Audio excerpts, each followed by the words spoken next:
Nahuli kam ang paulit-ulit na pagnanakaw ng relief goods na nakaimbak sa Cebu Provincial Capital. Natukoy ang suspect na nagtatrabaho lang pala sa kantin ng Kapitolyo. Makibalita tayo kay Mark Anthony Bautista ng GMA Cebu. Dito sa left wing ng Cebu Provincial Capitol Building, nakaimbak ang mga relief goods na para sa mga nasalanta ng bagyong Yolanda. Sa kuwang ito ng CCTV camera ng gusali, makikita ang isang babaeng lumapit sa mga relief item.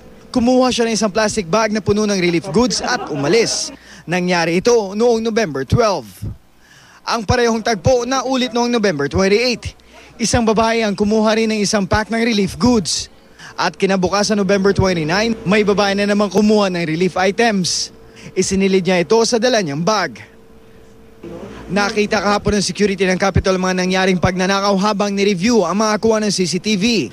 At sa pag-iimbestiga ng mga otoridad, napagalamang iisang babae lang ang nakunang nagnanakaw.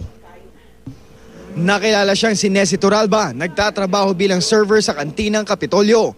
Ayon sa pulisya, dahil ilang araw na lumipas mula na mangyaring pagnanakaw, hindi na pwedeng bastang hulihin ang sospek. Sometime on that dates na ang ilahang kuan pagkahibawan na nilaps na og pila ka days, so belated na dili na pod pwede na to na madakop. Desidido naman ang Provincial Capital na magsampa ng reklamo laban sa sospek.